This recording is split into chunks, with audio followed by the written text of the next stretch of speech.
त्यांचं म्हणणं असं की धरणाच्या अंतर्गत असे पोटबंधारे करता येत नाही, परंतु ते जर केले नाही वरच्या लोकांना पाणी मिळत नाही. आणि म्हणून पूर्वी आपण देण्याला एक बंधारा केला, त्यानंतर आपण दुसरा एक बंधारा बांधण्याला करण्याच्या संदर्भातला निर्णय घेतलेला आहे.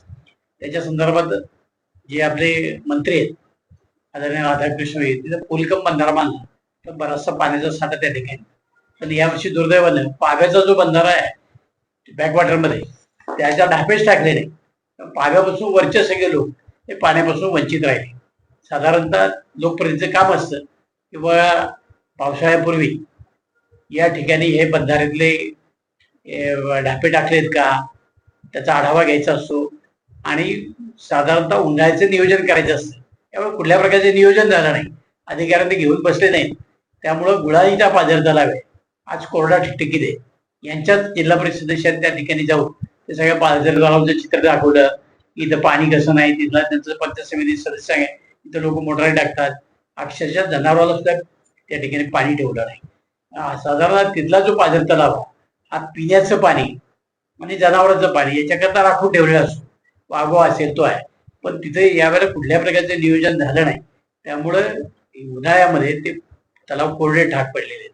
मग या संदर्भात काही निर्णय घ्यायच्या ऐवजी त्या ठिकाणी बातम्या केल्या जातात.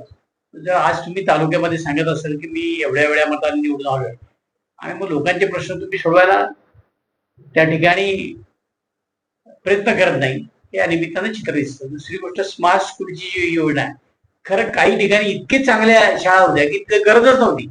कारण असताना त्या ठिकाणी त्या खिडक्या बदलायचं, दरवाजे बदलायचं काम त्या ठिकाणी केलं, फरशा बदलायचं काम केलं आणि स्मार्ट दाखवण्यात आलं. दवाखाने इतके चांगले होते, आंबोली दवाखाना इतका चांगला होता की काहीच करत नव्हती. त्या ठिकाणी त्याची दुरुस्ती करता पैसे दिले, कोट्यावधी रुपये हे त्याच्यात कारण असताना खर्च केले आणि त्याची क्लब करण्यात आले. सगळ्या दवाखान्यांचं एकाच ठेकेदाराला, सगळ्या शाळांचं एका ठेकेदाराला. त्याचा उद्देश असा होता की जो मोठे ठेकेदार असेल तो चांगलं काम करेल. इथं सतीश नायकरे यांना ते स्मार्ट स्कूलचं काम भेटलं. त्यांनी सगळे कामं डिस्ट्रीब्युट केली. त्याच्यामध्ये बाबाजी काळेच्या पुतण्याला सुद्धा काम दिलं आणि इतकं थर्ड क्लास काम त्या ठिकाणी दिलं. माझी जिल्हा परिषद शिवोला विनंती राहणार आहे की तुम्ही याच जर पाहणी केली नाही किंवा त्याचा दर्जा जो निकृष्ट पद्धतीचा झाला याच्यावर जर कारवाई केली नाही तर आम्ही शिवोच्या दालनामध्ये जाऊन उपोषणाला बसणार आहोत. तुम्ही स्मार्ट स्कूलच्या योजना काढली आणि एका ठेकेदाराची भरती केली, त्यांना सब ठेकेदार नेमले. तुमच्या याच्यावर बसलं का ते, त्याच्यावर काय कारवाई करणार तुम्ही? सगळ्या दवाखान्याची क्लब केलं, एक ठेकेदार काढला, त्यांनी एकट्याने केलं का? त्यांनी सब कॉन्ट्रॅक्टर नेमले. तशाच पद्धतीनं खड्डे नेऊन भरायचं काम आजीवानी नावाच्या एका मंडळाला जवळ 6 कोटी रुपयाचं काम दिलं, त्यांनी सब कॉन्ट्रॅक्टर नेमले. मग सब कॉन्ट्रॅक्टर मग छोटे छोटे कॉन्ट्रॅक्टरला जर निविदा काढल्या असेल, त्यांनी कामं केली असतील, चांगली कामं केली असतील. तुम्ही मोठ्या कॉन्ट्रॅक्टरला आणायचं आणि त्यांनी वाईट काम करायचं, ही एक नवीन प्रथा आहे. दुसरे आणखीन एक महत्वाचा विषय आपल्या समोर सगळ्यांना मांडायचा, कालची 6 तारीख झाली. माझी हायकोर्टामध्ये एक याचिका आहे. यांनी त्यांचं जे ऍफिडेव्हिट दिलं त्याच्यामध्ये खोटी माहिती दिली, माहिती लपवली. आपल्याला माहिती आहे की मध्य प्रदेशामध्ये खोटी माहिती लपवल्याबद्दल त्या ठिकाणी काँग्रेसच्या आमदाराचं पद केलं आणि ऍफिडेव्हिट मध्ये खोटी माहिती दिली. याचं कारण देऊन हायकोर्टानं त्यांना बाद केलं, त्यांचं सदस्यत्व घालवलं आणि नवी दुसरा जो माणूस होता सेकंडला त्याला त्या ठिकाणी आमदार म्हणून घोषित केलं. अशाच प्रकारची याचिका औरंगाबाद हायकोर्टामध्ये त्या ठिकाणी थोरात साहेबांनी टाकलेली की ऍफिडेव्हिट मधली चूक ते निवडणूक आयोगाने सांगितलेली की तुम्ही सत्यप्रदेश ज्यावेळेला एखादी गोष्ट लिहून देता त्यावेळेला त्याच्यामध्ये माफी नाही. त्यामुळे तशाच धर्तीवर यांनी स्वतःच्या बायकोचे नावाने एक फर्म काढली, त्याचा 3 वर्षाचा एका वेळेला त्या ठिकाणी इन्कम टॅक्स भरला आणि त्याच्यावर राजगुरू सहकारी बँकेमधून कर्ज घेतलं. ते कर्ज फेडलंच नाही.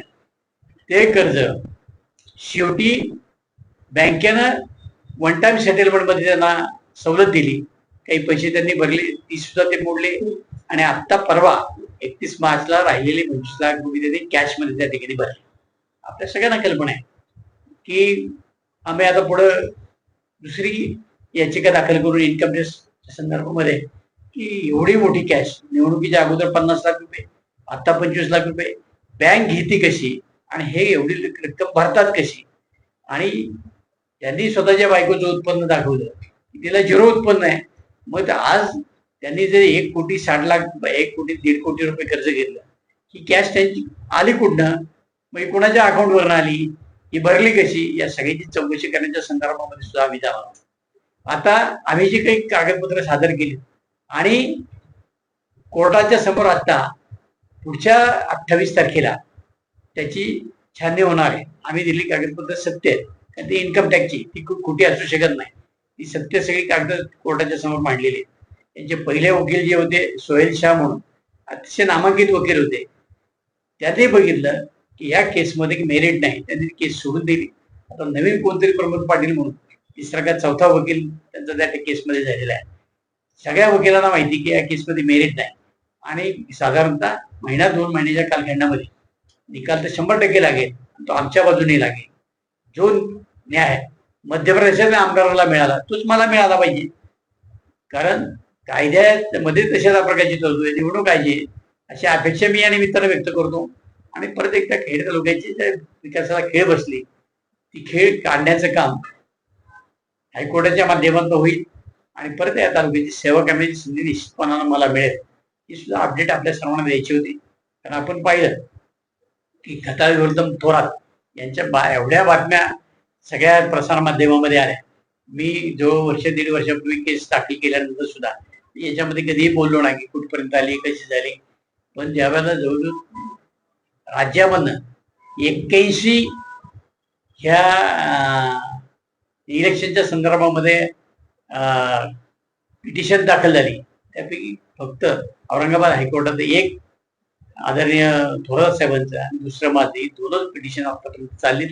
साधारणतः महिना 2 महिन्याच्या कालखंडामध्ये त्याचा निकाल लागेल आणि परत एकदा तालुक्याची सेवा करण्याची संधी आम्हाला निश्चितपणाने मिळेल अशी अपेक्षा व्यक्त करतो. केवळ माहिती करता आपल्या सगळ्या गोष्टी सांगितलेल्या आहेत. बऱ्याच वेळा ते 2-2 महिने सांगितलं, हे फायनल असेल ते आता विषय असा आहे, त्यांनी आतापर्यंत जो 3-4 वकील बदलले आणि नवीन आलेला वकील कोर्टाच्या समोर सांगतो की बाबा मी आजच आलेलो आहे, वेळ मागून घेतो की तारीख पे तारीख चाललेली आहे.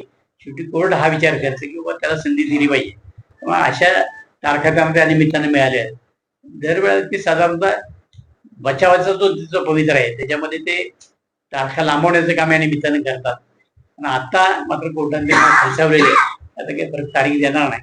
साधारणतः या तारखेला बऱ्याच गोष्टी संपतील आणि पुढच्या तारखेला आर्ग्युमेंट होऊन कदाचित त्याचा निकाल सुद्धा लागू शकतो अशा प्रकारची परिस्थिती आहे. आणि शेवटी असं आहे की त्यांच्या वकिलाचं ते कौशल्य तारीख वाढवण्याचं आम्ही आमचे म्हणणं त्या ठिकाणी मांडण्याचा प्रयत्न करतोय. कोर्टाचं काही कोणी मालक नाही, पण कोर्ट दिलेला तो निर्णय आम्हाला नक्की मान्य राहील. कोर्ट हा निर्णय जो देशाच्या निवडणूक आयोगाचा त्या अटी आणि शर्ती त्याच्यामध्येच येईल अशी अपेक्षा आम्ही करतो. तसा निर्णय दिला तो नक्की आमच्या सरकारला हे लागेल एवढंच या निमित्तानं आपल्याला अपडेट करू. आतापर्यंत किती सुनावण्या आतापर्यंत साधारणतः जो 15 ते 20 तारखा आतापर्यंत झालेल्या आहे. बऱ्याच वेळेला 8-8 दिवसाच्या तारखा सुद्धा पडल्या. आता सुद्धा 16 झाली, 28ला पडली, म्हणजे 8-10 दिवसाची तारीख आहे. जास्त काही 10-12 दिवसाची तारीख आहे. पण तारखा लवकर पडतात. याचा अर्थ असा होतो की मग कोर्टाला कोर्ट त्याच्यात एकदम सद्विवेक बुद्धीने निर्णय घेत आहे किंवा एक ऐतिहासिक निर्णय महाराष्ट्राच्या राजकारणात तुम्हाला पाहायला मिळेल.